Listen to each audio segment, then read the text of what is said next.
Welcome back to the War Room. My name is Dillon Jewett. Today I'm joined by Ayush and Pierce Allen, as always. And we have a couple of prompting questions that we're going to get to here in a minute. But for the before we get started, college football playoffs are on right now. Texas is beating Arizona State at the moment, and it looks like they're going to run away with it. But a lot of good football going on today. I know for a very deep reason, the Georgia Dame game has been postponed to tomorrow. So prayers out to anyone affected by the events that went on in New Orleans earlier. I think was it early this morning or late last night? Mhm. Something that went on. I think around midnight actually. So, but yeah, prayers out to everyone that has been impacted by that. Obviously, a very tragic event, but uh, yeah, so today we have a couple of talking points regarding head coaching carousel that's going to be going on in the offseason this year in the NFL. So, pretty much starting like probably in the next couple of days. We might even, I wonder if we're going to start getting some news on that, like as soon as while we're recording today. There probably is going to start getting a lot more traction over the last couple of days leading up to the last game in the regular season of the NFL. Um, in addition to that, we're going to be talking about a couple of the quarterback situations going on in the NFL, whether teams should address that through in-house, free agency, trade, draft, etc. And then we also just have a couple of bonus topics to talk about regarding some important decisions that some of these NFL teams are going to have to make this offseason. Yeah, so we have a lot to talk about today. So we're gonna try and dive into this as soon as possible. But we're gonna go ahead and start off with a couple of the quarterback conversations here. There's one blockbuster one going on in Minnesota that I'm gonna pocket that for the last topic of the quarterback umbrella that we're gonna have here. But let's start off with um the New York Jets. Aaron Rodgers has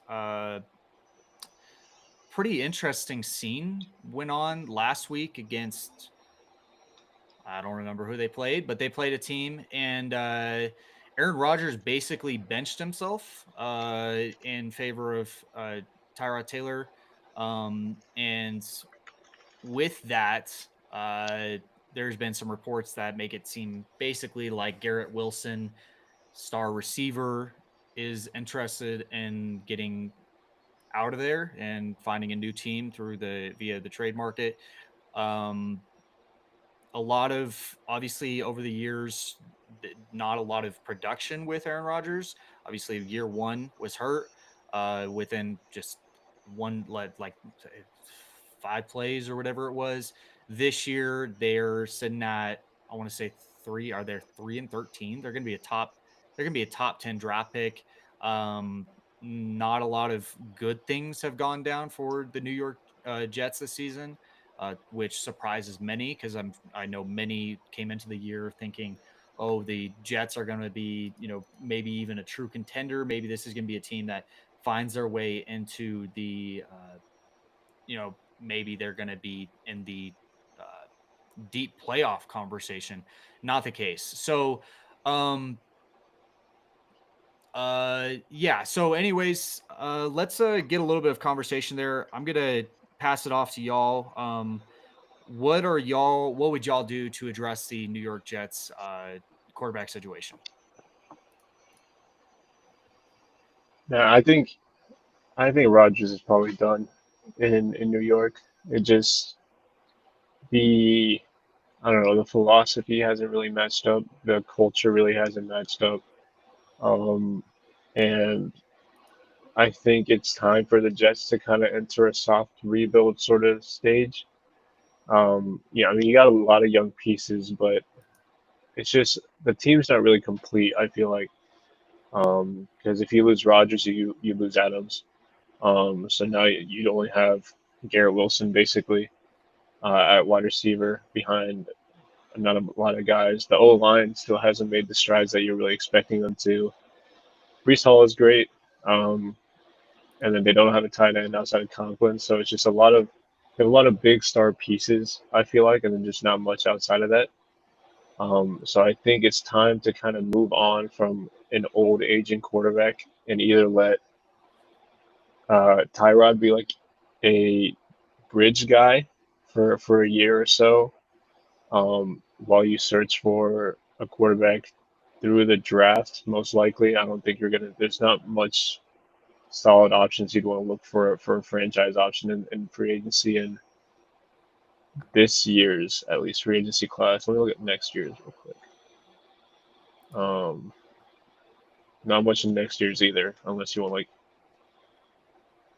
Gardner Minshew. No, but yeah, that's. I think you got to move on. You got Jordan Travis that you just drafted this year as well. He's also coming off of I think it was ACL in college, so that's going to be something to kind of watch and see how he does. I liked him a lot in college, honestly, and I think that he has starting potential, but it's potential, and there's nothing really bona fide about him. Um, so it'll be interesting to see. So I think you got to move on from Rodgers. There's probably a team out there that would take him, because I think Rodgers is probably going to have a slightly better season next year. Just like even though he's old, I think he's capable of being a little more efficient with the football, after a year removed from the Achilles. Um, he just has to be the right system, the right team built around him, at this point in his career. So I don't think the Jets are that team. They got to find a new coach as well. So I think you got to move off of him, take a year with Tyrod, maybe coach up Jordan Travis to potentially be a guy that you're looking for the foreseeable future. And if not, you got plenty of good quarterbacks coming up in the 26 draft cycle and in the future beyond that as well. I mean, yeah, just the way things have gone in New York for Aaron Rodgers and just for the team in general, it's been very underperforming, very under achieving for a lot of people, including me. I really saw that team as a contender in the AFC because the year prior, before the Devontae Adams trade, that team was pretty solid before Rodgers got hurt at the beginning of the year. Uh, but yeah, I think I do also think that Aaron Rodgers' time in New York is up. I mean, just I don't want to say like the drama, but ever since he's been there, Achilles injury, then the next year Salah's out, 3 games into the year, or I don't even know how quick, but within a quarter of the season, their head coach of the past 3 4 years has been fired, and Rodgers, benching himself at the end of the game last week. It just it just seems like he's done with the Jets, and with if New York decides to keep him, they run the risk of losing Garrett Wilson, who is a very young. Still, still feel like he has a lot to prove in the NFL because he went out and even said it's like I don't want to play with Aaron Rodgers. Like I know it sounds a lot, but he's going to ask for a trade if Rodgers comes back next year. If he does, he's out. If he doesn't, looks like he'll probably stay. But yeah, just by the way things have gone and the off on and off the field for Rodgers, it just looks like he may be on his way out of New York. Yeah, I agree with both of y'all. And really quick before I get to yapping, just want to apologize to the listeners because I just realized for some reason the our video is not on. We can see each other, but the live stream is not uh showing us. It's only showing audio, which is a little weird. But well, I guess for this episode, you're not going to see our beautiful faces, but which is unfortunate. But anyways, so yeah, back to Aaron Rodgers. First off, it looks like Arizona State just scored a touchdown. But on the topic of Aaron Rodgers, I agree with both of y'all. I think Aaron Rodgers is on his way out.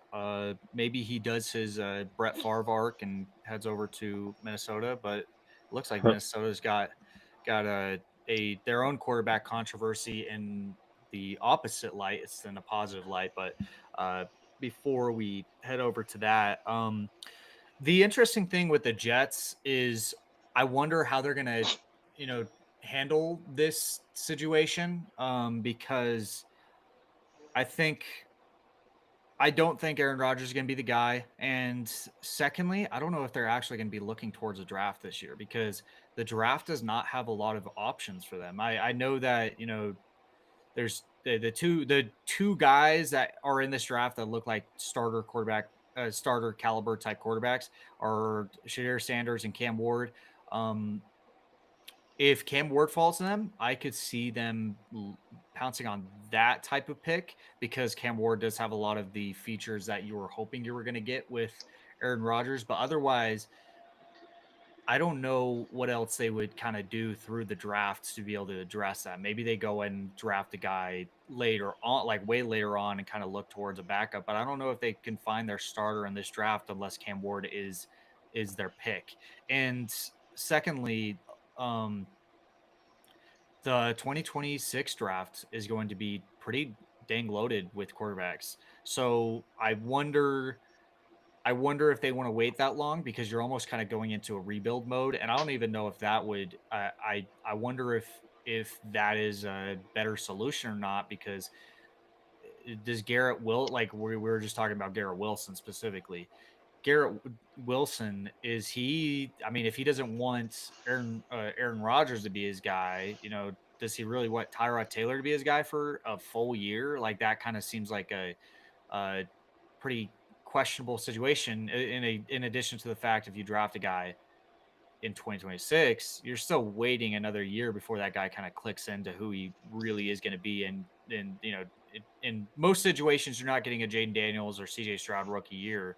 You're kind of waiting a year for that guy to start getting you into the win column on a consistent week to week basis. So uh, I think the decision there for the Jets is going to be interesting. I guess I guess personally, you got to kind of weigh how your relationship is with the guys in the locker room before you can kind of make this decision.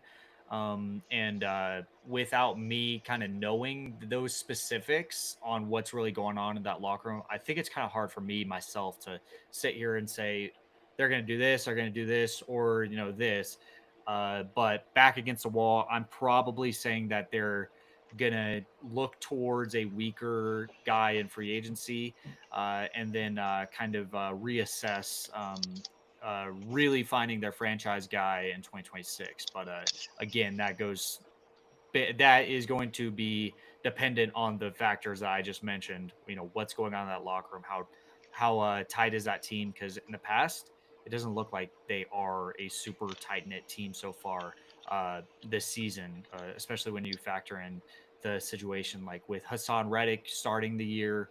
I think that also kind of just went into the player itself. I don't think that's a kind of consensus wide thing, but Hassan Reddick he decided like, hey, I don't want to be here anymore. And even though he just got traded to them that offseason.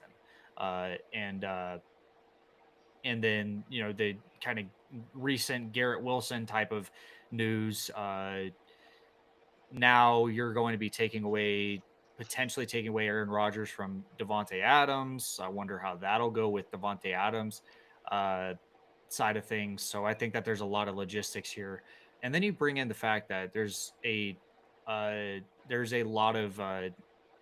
lot of a very young core nucleus to this team. There's a lot of good recent draft picks that have been brought into this team. I wonder how they would be, feeling about this type of move. Interception for Arizona State. Wow. Um, okay, so let's flip over to an interesting name. There's a couple interesting names on this free agency period, but uh, there's no blockbuster guys. The main guys in this free agency period that off the top of my head are Kirk Cousins, Justin Fields, maybe Russell Wilson. I don't know if Russell Wilson walks from Pittsburgh. I feel like Pittsburgh kind of likes what they have with him for the time being. But uh, this offseason, as mentioned, there's not a great NFL draft class at the quarterback position. This is going to be one of the weaker, like comparable to 2021, I believe, was the Kenny Pickett year. Kenny Mhm. Pickett, Malik Willis, a couple of guys of that nature there in that class that were just those, maybe you're looking at a high caliber backup, but you're not really going to find a lot of long term starters. Um, this year's pretty similar to that. I think this is a little bit better of a year than that, but very comparable in that sense. We haven't had a lot of draft classes in recent history that have kind of matched this level of not good. Um, anyways, so if y'all are a team that is in need of a quarterback, so who's a couple of teams here? The Giants are certainly going to be in the conversation. I feel like they're almost locks to go towards the draft at this point. But Jets, as mentioned, Raiders, Browns. We're going to have a little bit of a deeper conversation on how the Browns handle the Deshaun Watson contract later on in this podcast. But uh, and then there's a couple of other teams that are probably going to be in this loop. But if y'all are a team that is interested in a quarterback, what is the route that you're going to take? Are you going to take a kind of shot in the dark on a guy like Justin Fields, or are you looking towards a draft, or another thing that we'll talk about here in a second is the JJ McCarthy versus Sam Darnold for who's going to be the long term quarterback in Minnesota. But how are y'all handling that if you're in need of a quarterback this offseason? Honestly, it just kind of depends on how the rest of the team is structured. Um, if I'm looking at a team like the Giants, then uh, I mean, you're near the top of the draft. You're probably 90% going to look at the draft to find a franchise guy. Same thing with a Tennessee Titans type of team. They're basically locked for I think the second overall pick. So I think they are going to be a team that's going to be looking toward the draft rather than um, free agency. But if you look at maybe a Vegas, uh, I'm just kind of looking through the draft order. Vegas, maybe New Orleans, um, maybe Pittsburgh. You're gonna look for free agency for sure. So like Vegas would probably be looking at one of these like younger free agent quarterbacks because you still got guys like Trey Lance, Zach Wilson, Fields, Mac Jones, all available in this cycle, um, who would I think potentially all be upgrades over what you have, and Aiden O'Connell or Gardner Minshew. I think getting Zach Wilson a year out of the Jets in a non-toxic QB environment could be an interesting pickup because you look at how Darnold has done outside of the Jets and the Panthers and all these QB graveyard teams. Um, so Zach Wilson could be a guy that you want to look at, but he's also very raw prospect even now. Trey Lance, same thing there. So I think it just depends on where you are in the draft. And so with like the Saints as well, you have a really good, well-rounded offense, I think, when they're healthy, obviously. And then once you get that coach, I think you can just plug in a quarterback to maybe take y'all to where you want to go. Maybe you could go with someone older when you have a team like the Saints. You could potentially go for Jameis, bring him back for a little bit. Cooper Rush is a free agent. I don't know if he's going to leave though. But if he does, I think he could potentially be like a filler kind of bridge quarterback as well. Um, and I think a lot of these teams that we're talking about could use that kind of bridge quarterback situation where you just use a guy, plug him in for a couple years to maybe keep the team afloat, um, and maybe not completely go into a full-out rebuild, get to a position where you can just either find a guy that can upgrade from that bridge, either through the draft or trade or a bigger free agency acquisition, and from there you can take the next step, kind of like what the Lions have done with Jared Goff or um, what the Buccaneers have done with, I guess, Brady and Mayfield sort of thing. So um, that's kind of where I would go. Obviously, like Dylan was saying, there's not a ton of options in this draft class. So I think unless you're at the very tippy top, then you have to go look at this free agency class and kind of structure your team and um, your team's timeline from there. Yeah, I kind of just it's kind of agreeing with you right here. Just there's not much there free agency and in the draft. So if you're not at the top, the top five, top two, top three picks, you're not really gonna get much in terms of quarterback value. Uh, the only way you could possibly get that is planning for the future. Like that would be like we're gonna get to this little earlier, but later. But you know, possible trade down, get a pick for next year, and see if that turns into something. But yeah, it seems more likely to like you are either going to if you're sitting at the top of the draft, you're getting your quarterback, or you're looking at free agency at the guys like Kirk Cousins or a Derek Carr or those kind of guys. I don't even know if Derek Carr is a free agent after this year, but Mm. just those kind of you're looking into guys that are going to be you know mid-level guys that'll be there to, like you said, keep your team afloat, but you'll be looking towards the future of either drafting a guy or trading to get something out of it. Yeah, and also worth mentioning on the draft side of things, we watched this guy play yesterday, but Drew Aller, he already decided he was going to go back to school. And then there's controversy whether Jalen Milroe is going to go back to school or not. There's controversy whether Quinn Ewers is going to go back to school or not and transfer out of Texas.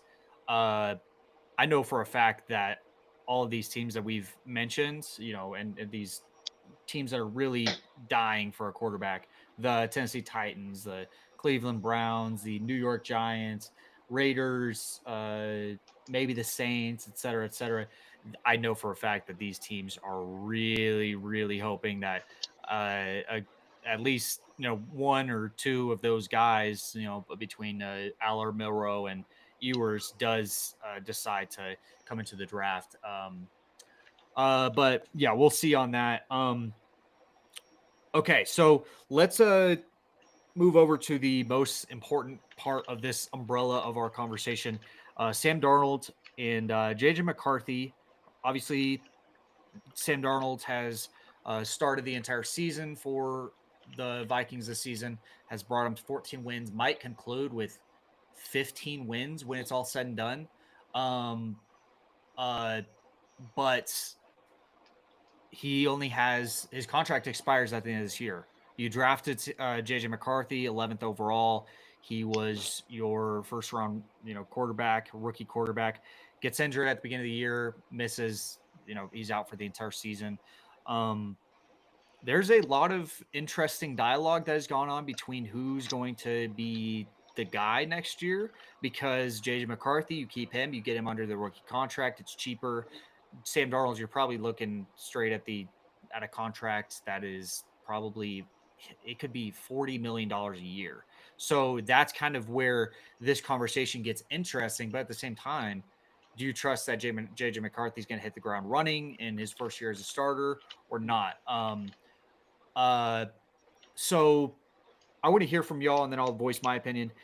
If you're the Vikings, are you saying, okay, I'm going Sam Darnold, or are you saying, okay, let's go JJ McCarthy, who was, as a matter of fact, I think he was 14th on my board when it was all said and done at the end of last year's draft cycle. So, uh, sound off. I think, well, for what I've heard, you could. This is personal now. You The Arizona franchise State tag, tied it. yeah. All right, go You ahead. could. Sorry. No, you're good. Uh, I'm thinking you could possibly franchise tag Sam Darnold for the year, just to have him as that security in case McCarthy doesn't hit the ground running. Like if McCarthy's struggling, with it's an it's a meniscus tear. Like it's not Mhm. like it's a major part of the ligament in your knee, but just in case he you know isn't up to par or up to the standard they want, they still have a guy like uh, Darnold that's there for 1 year, and he's under contract for that year, and if it works, it works, and then you'll know right there and then, okay, we can trade McCarthy and get something out of it. and then resign Darnold because that's where I see it. I feel like you don't want to risk letting Darnold walk somewhere, or you can franchise and then trade him. Like you give him the tag and then trade him to someone else. Like you're still fielding offers at that point. You're just That's a secured. That's like just okay. We have a tab on it. We're just we're still going to field offers in case another team would want a guy like Sam Darnold. But yeah, I'm in the middle because Mm, really want to see what JJ McCarthy can do because I was talking to a good friend of mine, prior to the season starting this year. Um, Minnesota was the like quote best you know situation to be put into if you're a quarterback. yeah. Very good offensive line, a very good defense, a lot of weapons offensively and with wet receiver and tight end and running back. So it's like a plug and play. So that could that can mean two different things right there. Like you could say, okay, then let's stick with JJ McCarthy, get something up from Sam Darnold. But does that work coming off of a meniscus tear? And to give you my final answer, I'm in the middle. I'm stuck. Like I really don't have a 100% leaning this way or not. I just got to see what happens first. Like because if Darnold wins a Super Bowl, you know, he's your guy. I'd say if he can lead that team all the way, Pat, and raise a Lombardi Trophy at the end of the year, Yeah. hard to walk away from that. Ayush? I think you got to stick with Darnold as the starter for now, for the foreseeable future at least. I think you probably want to sign him for like a 2, 3 year contract. Maybe you tag him Mm, like Pierce was saying. Um, but honestly, I don't think there's really any rush to use JJ McCarthy at all. Um, I mean, the Vikings are having arguably their best season in franchise history. They're what 14-2, chance at a 1 seed. Um, so and it's primarily because you added Sam Darnold to that offense. And I don't know if you want to move away from that as soon as possible, especially when it's working. So I think you gotta stick with it. Give him his $45 million contract. Um, you're gonna let JJ McCarthy continue to grow inside that offense, learn the offense better, really be able to rehab that meniscus at his own pace. Don't have to rush him back onto the field and have him start immediately. You've seen countless of good quarterbacks be able to sit for a little bit and come in and immediately contribute to a team. And I feel like that's, I think I've said in the past that I think that that's the recipe for success is to let a quarterback sit for a season. Yeah, Mahomes did it, Rodgers did it, Jordan Love did it. You saw how Bryce Young immediately got better once he sat a little bit behind Andy Dalton. Um, Herbert was a very short case, but he did it. Josh Allen did it for a little bit. Um, you can go back to Brady did it for a little bit. So all the really good quarterbacks I feel like have sat a little bit, got a chance to really learn the offense without having to be thrown into a full-fledged game from week one. So um, I think giving Darnold the keys to the offense I th- I think maybe they'll probably get because I don't think you really sign anyone to like 2 year deals. Um, so they'll probably give him a 3 year deal.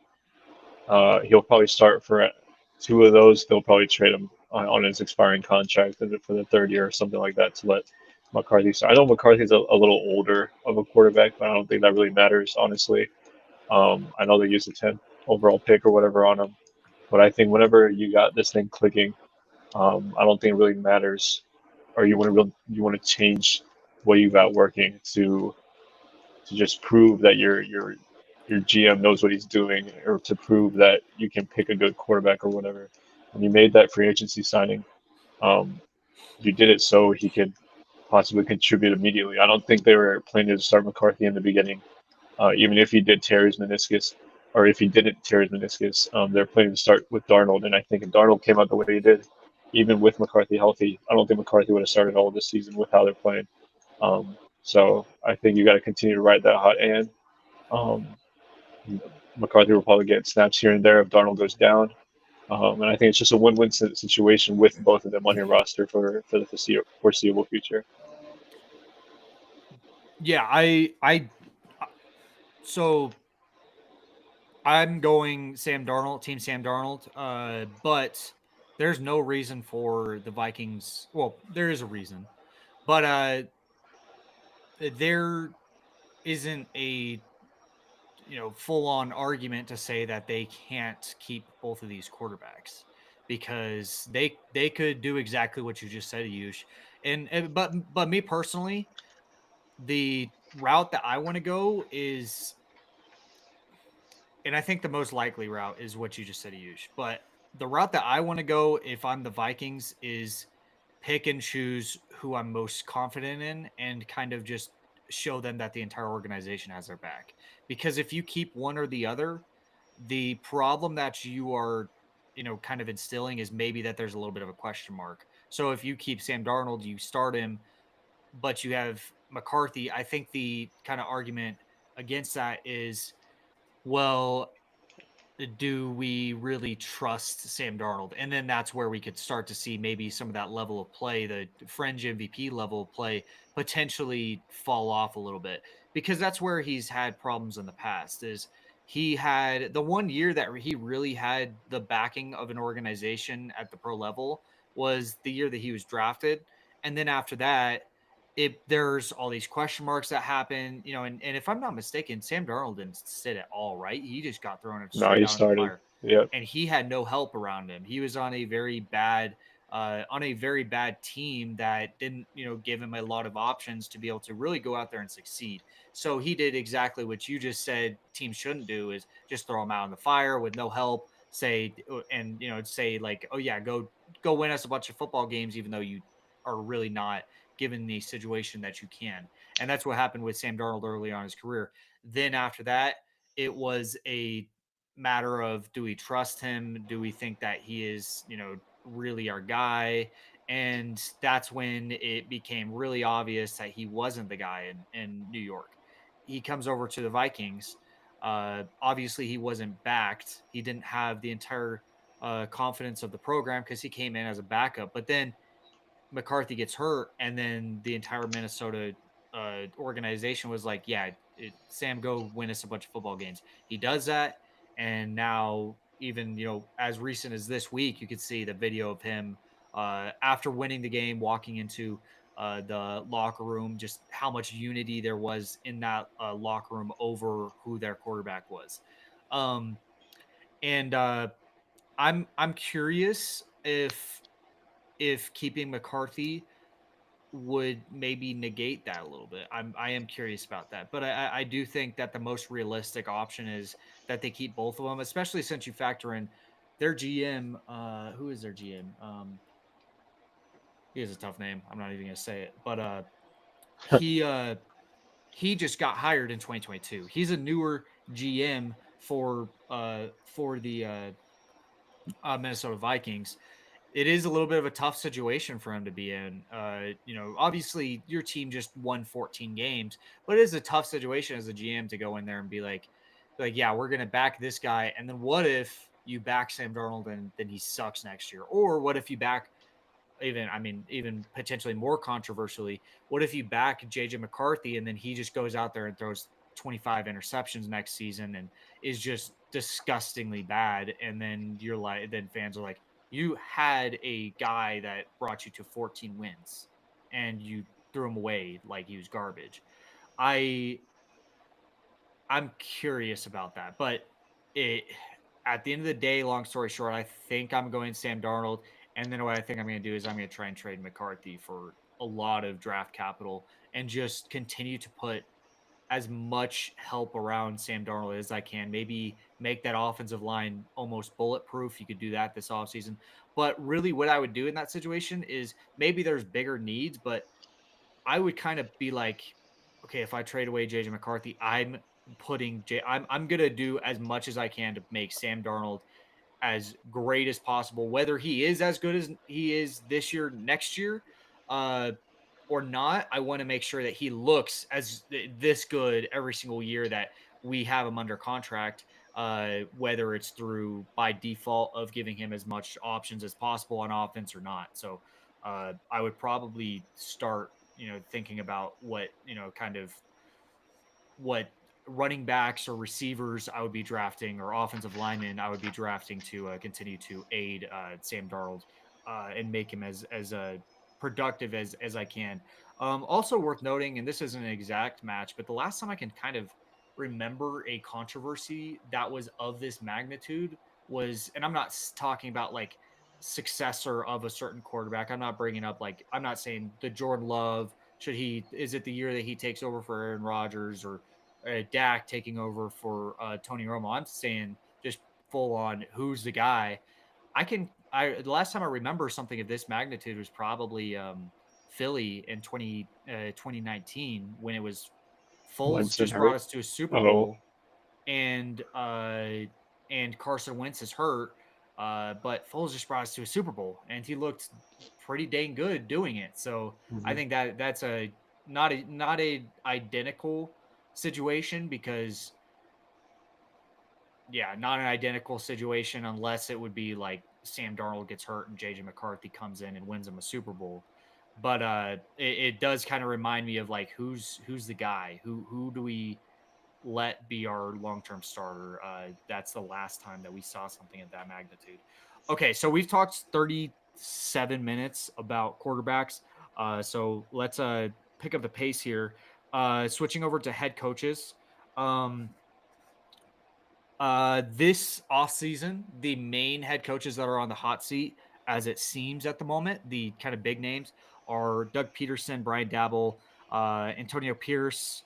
Those are kind of the big ones. Mike McCarthy can also be factored into that. We're going to have a little bit of a separate conversation about Mike McCarthy, because I think he's probably the most interesting of the bunch.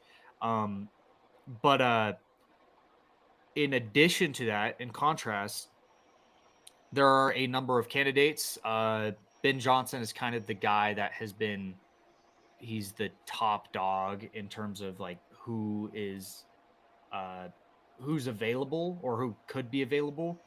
He's the top candidate.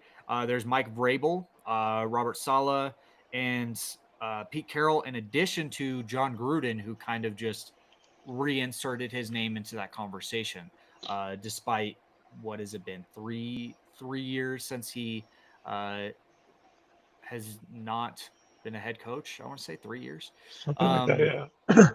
so that's another interesting one to throw out there. But what are a couple of fits that you would say, maybe what's in your opinion, a kind of perfect match for one of these teams that are going to be interested in a wow, Texas just missed a go-ahead field goal. 2 minutes left, and Arizona State's about to get the ball. Hell yeah, we want You see, this. Scatabo was the one that threw that touchdown. Yeah, he was the one that Yeah, scored That's the cool. threw a touchdown. It wasn't a Yeah. pass. he's Yeah. he's a Or good it he's wasn't a a run, it was a good player, pass. man.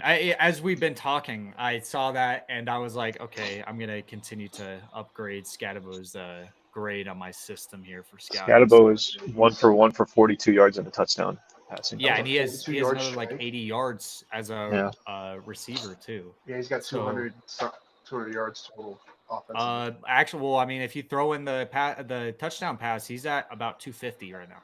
Yeah, The scrimmage yards. he's That's pretty he's a nuts. good one.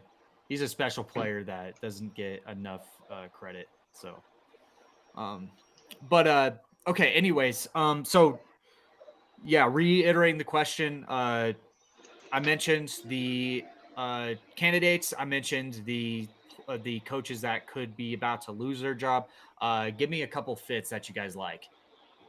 Oh, wow, Give I mean, it's making big plays. go I'll let you ahead. go ahead, Pierce.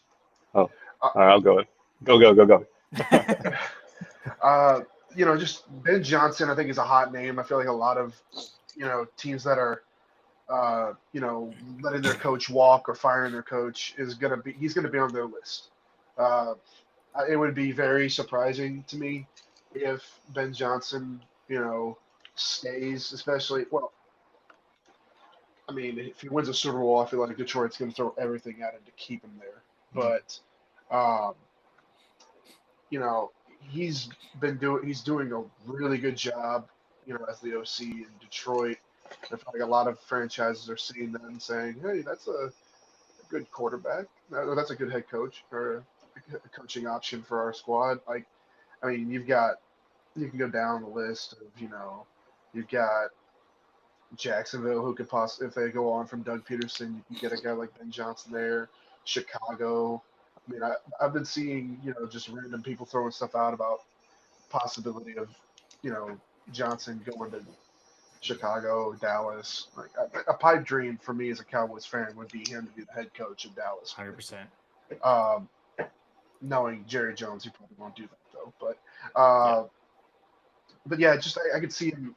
Vegas could possibly be in the mix for him. But then again, I don't want to be like that crazy guy, but we've seen good offensive coordinators try the head coaching game and fail miserably. The former Patriot offensive coordinator that took the Vegas job, McDaniel. McDaniel's, I believe. Yeah, it just didn't go to plan. But I mean, I could see any team that is wanting a new coach would at least try to get Ben Johnson on board. And then of course the guys like John Gruden could definitely see him going to a team that he could possibly start from the bottom up. So like a Jacksonville or a Vegas team, and just those kind of things. Those the small things. I just feel like he's a guy that would want to build a team from the ground up with help from the front office, of course. And then Doug Peterson, I don't know. Like that's just a big, you know, it's just a big question mark to me. Because his one success was the Super Bowl win, and uh, ever since then he's gone to he's gotten fired from Philadelphia and then signed by Jacksonville, and it hasn't gone well in Jacksonville. It's been Yeah. a whole lot of good and bad, but mostly bad. And there's no reason for it too, because he has had the personnel. He has the Mhm. quarterback that everyone wanted. Uh, all of the different features. Even this year, he has a superstar wide receiver in the making. A lot of help all the way around. So there's not much of an excuse for him there. Yeah, I mean, I think right now the biggest name for Ben Johnson has been the Bears. And I think that honestly could be a very good fit. Because I mean, this past offseason, people were talking about how complete that Bears offense is. Um, I mean, the O line was already kind of iffy, but I mean, in terms of skill position, uh, I mean, three really big time receivers. Caleb Williams, you just insert in there. DeAndre Swift is really, really nice. And you have Roshan Johnson as the number two, Cole Kmet as your tight end. So I mean, it's a really complete offense. And then if you throw Ben Johnson in there to be um, their guy, I think that can do a lot of nice things. To what Pierce was saying about offensive coordinators kind of not panning out, I think I've talked about this like a while ago, but I always felt like that if you hire, so if you have like an offensive head coach and you hire the offensive coordinator for that team, it usually doesn't work out because it's mainly the head coach that's carrying that offensive scheme and all those kind of things. Um, so that's I mean, and because I saw Hackett completely blow up whenever he left Green Bay. Mm. I'm trying to think of other or Matt Nagy after he left the Chiefs, after he left Andy Reid when he was with the Bears. Those were a couple guys that came up to mind when I was Well, I talking mean, you about could that. also say Bieniemy at UCLA, That's Mhm. true too, because he just exactly. got fired from Yeah. UCLA, and everyone was like, "Oh yeah, you're going to be a superstar." I The guess he next big he guy. doesn't exactly fit the mold because he's not like not every single person you mentioned is like the young up and coming, from the Shanahan or whatever tree, the McVay tree. They're not kind of that young hotshot type guys, but they are those hotshot offensive coordinators. They just are as young as some of these other guys. But I mean, Yeah. just really quick, and then I'll pass it back to you. But the like main three that come off the top of my head that have been successful are kind of almost almost on another tier that's like, can you really replicate that? And that's McVay, that's Shanahan, and then I mean, you could throw why am I throwing a blank here? The Vikings guy, O'Connell. O'Connell. Yeah, you could throw O'Connell in there, but I don't think he's on that same tier. I think O'Connell is the only one that's kind of like the mortal type guy in that type of picture that has actually panned out to a certain degree. And he hasn't exactly been perfect his entire uh, career as a head coach. It's kind of been a lot of it's been the fact that he's had guys like Justin Jefferson and so much help around him that have almost been like, if you don't win a lot of games, you are really just, I don't know what you're doing. But yeah, anyways, I'll pass it back to you. Yeah, I think what could set Ben Johnson apart from those guys that were doomed from the start that I was talking about is I don't think those guys were play calling for the offenses. Ben Johnson's been the play caller for the Lions, Mm, and I think that could be the difference maker to maybe make sure that he is a successful head coach in the NFL. Um, but yeah, I think that's probably his best fit is with the Bears. Um, because it's a good situation. I guess you always talk about players going to good situations, but it's probably one of the best situations a head coach could go into is with the Bears. Um, the only other thing is that I think I've talked about this. Maybe just with the offsides guys, or maybe on this thing is that there's different ways that you can go in terms of like bringing on a head coach. Is you can bring in a guy that's really going to instill like a culture mindset first and foremost, more than a schematic thing. And I think Dan Campbell was one of those guys. Robert Sala, who I don't think should have been fired, I think was one of those guys. Um, Antonio Pierce is a culture guy, and I think what's his face that their interim before that. Um, well, I'm blanking on his name for the Raiders was also like one of these culture oh, guys. Um, Bisaccia. yeah, I think that's also a thing to consider is if you want to get a guy that's for sure going to instill a culture first and foremost before they implement that sort of scheme and be that big like whiz kid type of thing that McVay is. But McVay kind of has that good blend because he's a really good just offensive mind, but he also really instilled a culture with the Rams when he came in as well, I think. Um, and I think that you got to look for that in a lot of these head coaches. People always think about just the scheme and who's the smartest kind of head coach out there. And I think you're kind of seeing that with like maybe like McDaniels. He's like a big time offensive guy, but I don't know if he has that culture that he's bringing into the Dolphins. Um, and I think when you look at some of these other head coaching candidates like a Gruden, I think Gruden kind of has a solid blend of that. He might be a little old school for the NFL now, but I think he still has that. He can instill a good culture, and he still has a really solid offensive game plan in his head that I think after a couple years away from the game, he's probably been working on that and can fit into a team like maybe a Saints that I think Mm, is looking for some sort of identity. Giants, I think, could be looking for an identity. I think Dable is another one of those guys who has the offensive mind, um, but so there's still a question mark about the culture that he has in that Jets building. Um, and then you look at the other way around, like the Raiders. I think like Pierce is a guy that really instilled a culture for the Raiders, but now they kind of need a guy that's really going to elevate like the schematic portion of their offense and their defense. I mean, they also need personnel too. The Raiders are kind of just a mess, in my opinion. But um, I think those are kind of the things that you want to look for when you're trying to get a head coach. Uh, perfect guy is probably the blend of finding the culture and the schematic prowess, either whether that be on the offensive or the defensive side. That's why I thought Robert Sala was like one of like the perfect head coaching signings.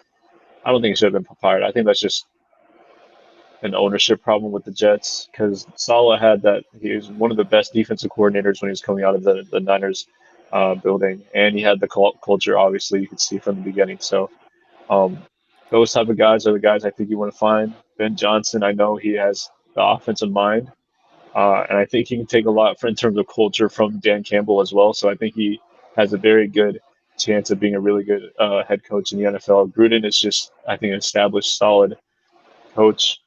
Same thing we get the guys they all mentioned before with Ron Rivera. I think he's really good at being that kind of. He's kind of like a bridge coach, in my opinion. He can get you afloat, and then you bring in the Dan Campbell, or not Dan Campbell, the Dan Quinn type of guy, um, to really elevate your team after that. So I think there's just a lot of um, aspects to consider when you're looking for a head coach. And I think more than looking for specific names, it's just finding the personalities and the schematic fits for your team at the end of the day. And I think Dylan disconnected, so that's fun. But yeah, hopefully he'll be back. I don't know what happened. His Wi-Fi might have went out, Oh boy. but I know he wants to yap about McCarthy. Um, there he is. Maybe. Sorry about that, guys. My internet is going in and out. But anyways, yeah, I heard you say McCarthy, trying to do the segue to McCarthy. But really quick, I'm going to voice the fact that I He think Ben missed again. Johnson's the top guy here. Auburn missed Did again. they miss? He did, Really? dude. I'm I a thought they couple blew. I minutes thought they or a gave couple him the seconds win. behind here. Wow, That's I that's thought crazy. they gave them the win that's because of the crazy. no targeting call. Wow. Wow. Arizona State. Wow, that was close too. That just flung out there. Um. Anyways, yeah. So Ben Johnson's definitely the blockbuster guy here. But there are a decent number of guys here. I think the kind of market that this is appealing to is the guys or is the teams that like the veteran guys, and then you have your one up and coming type of coach in Ben Johnson. Otherwise, you're looking at the veteran kind of buttoned up. They're gonna get in your face and they're not afraid to voice their opinion to their players. They're gonna get mad at you and they're gonna lay down the hammer and uh, instill physicality and whatnot into the team. That's kind of the John Gruden, the Vrabel, the Sala. Well, Sala is a little bit different in that regard. Carroll, they kind of match that uh, uh, type of coaching angle. But so yeah, let's talk about Mike McCarthy. I think this is going to be one of the most interesting, probably the most interesting spot, but not probably. This is going to be the most interesting conversation here over the next couple weeks in terms of the head coaching conversation. But obviously, it's the Dallas Cowboys. Whoever is going to be coaching the Dallas Cowboys next year, there's going to be a lot of dialogue around that. But McCarthy has led to a lot of controversy over these past couple weeks. I mean, especially considering the fact that as of late, it's hard to discard a 41-7 loss, but prior to that, you were winning 4 of 5 games without obviously without Dak Prescott, without a lot of talent. You're missing 5, 6, 7 starters now. CD Lamb is out for he missed last week and he's out for this week and the rest of the season overall. But he did put up a couple of good games there in between. And I wonder if Jerry Jones is now on Team McCarthy, maybe bring him back.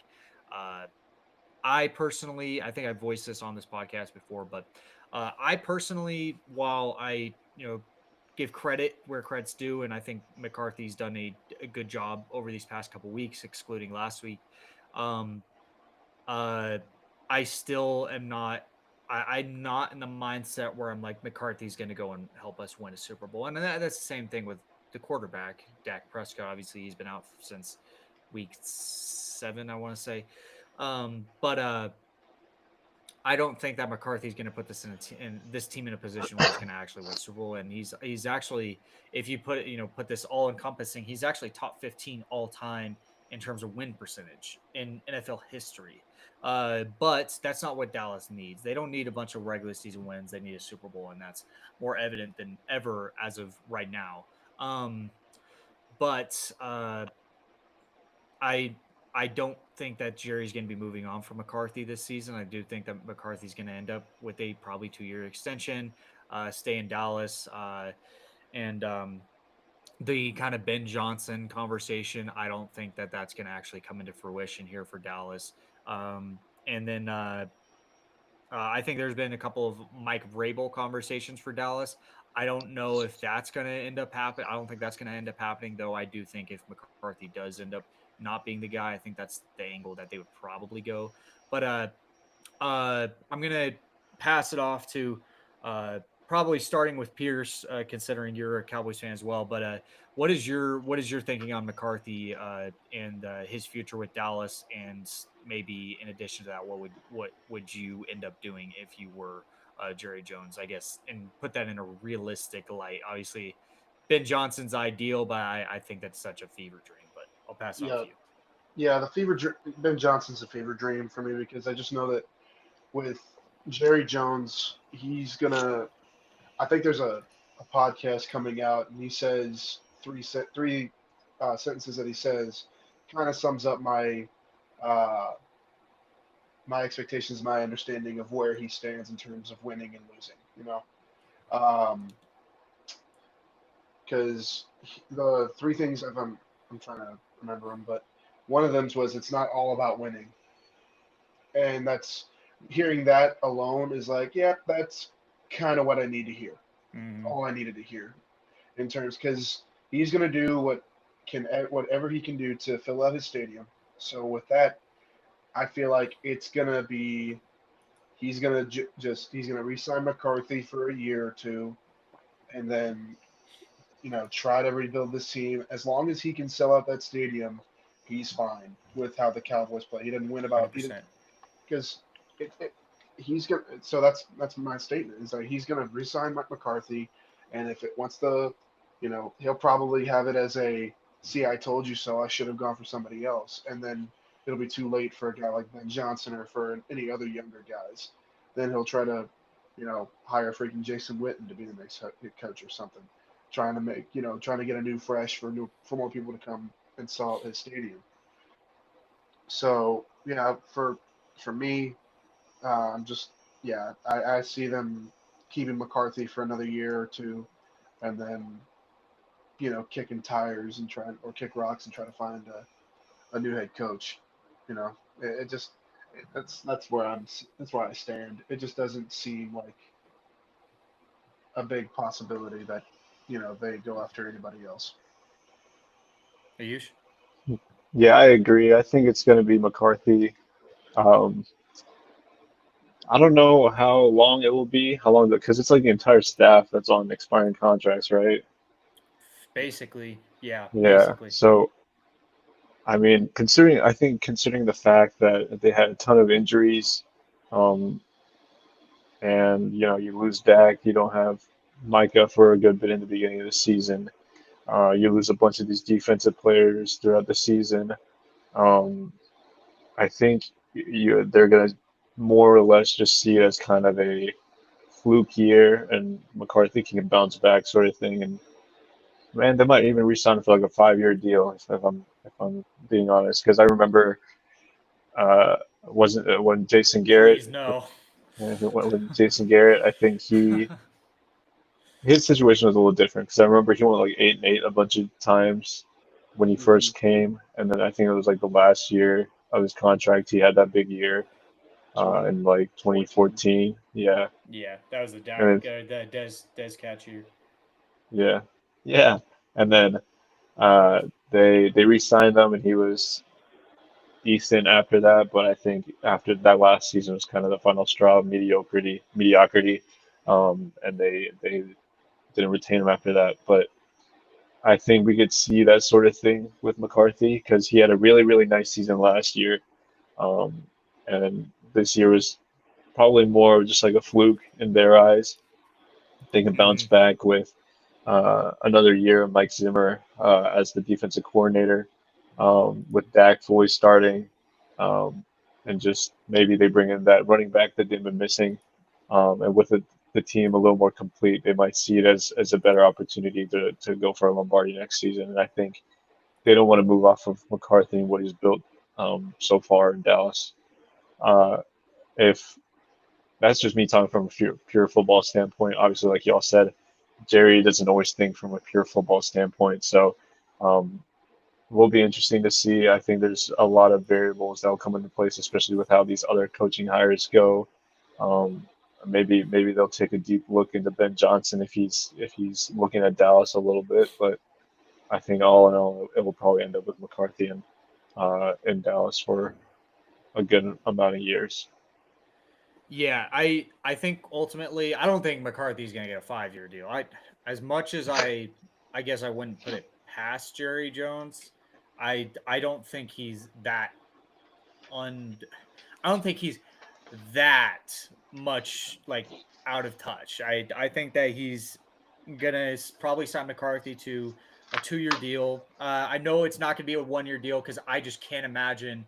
I just cannot imagine McCarthy wanting to be okay with doing all the controversial stuff again this year. I think he wants to at least have 1 year where it's not, is he going to be resigned? Is he going to be fired? Is he going to be extended? And all that. I think 2 years, maybe 3 years is going to be the time frame here.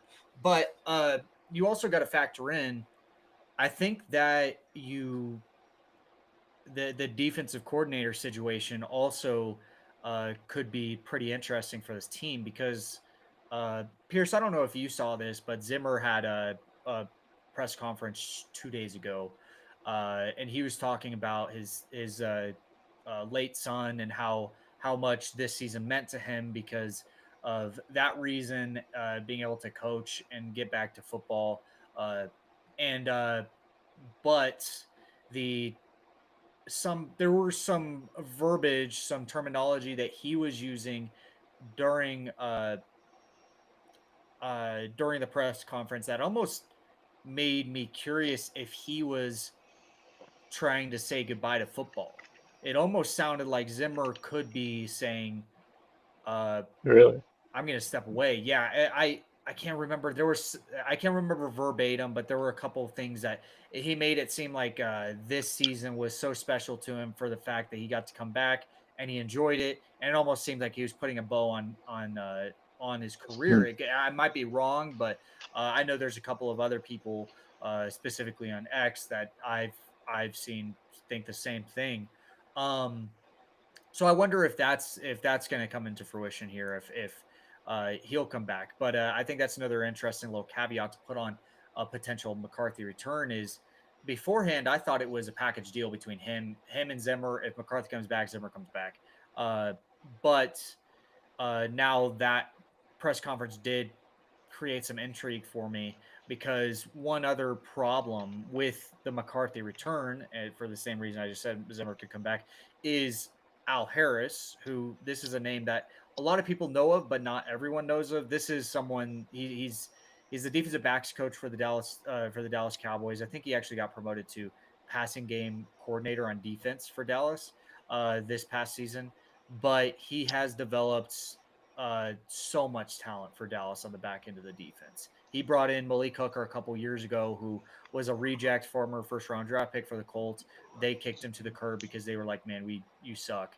He comes in and he's a good safety, not a great one. This year he's actually taken a little bit of a step back, but Donovan Wilson, this was a 6th round pick, comes in. He's a backup for first year of his career. Then Al Harris develops him, and now he's actually a very good safety.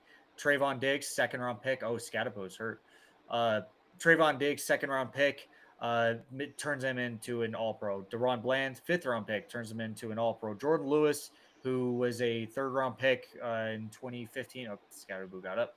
Uh, it turned Jordan Lewis into one of the best nickel corners in the league this year.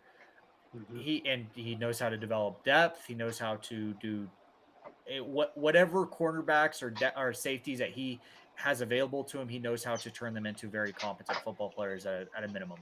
So Al Harris has done a very good job. I was curious at the beginning of the season if he maybe after Dan Quinn left, if Al Harris would become the defensive coordinator in Dallas, And then Zimmer gets signed to a 1-year contract. I was curious, maybe that was saying, Al, we don't think you're ready, but at the end of this year, maybe you'll be ready. So I wonder if Mike Zimmer does step away from football, or if Mike Zimmer does not get returned. I think Al Harris could be brought up to defensive coordinator, but you got to wonder if the Mike Zimmer, Mike McCarthy situation does lead to a potential, reunion. One gets brought back, the other gets brought back, or if there's for some reason some divorce going on in the background that maybe Zimmer does leave football, Al Harris plugs in there. But regardless, if Al Harris isn't given a defensive coordinator spot next year, I think Al maybe decides to go elsewhere, because I think that there's a lot of teams that are going to be wanting to bring him in as a DC defensive coordinator. So, anyways, I think we ran a little bit long today, but I think we're gonna wrap it up here, as Arizona State's about to get a go-ahead touchdown, and put Texas in a tricky situation here at OT. But yeah, another good episode here in the War Room. We'll see when we come back. That's gonna be a bit of a interesting thing, because I have an upcoming job that's gonna be a little bit tricky for my schedule, but we'll see. But yeah, thanks again for listening to another episode of the War Room, and we will see y'all next time.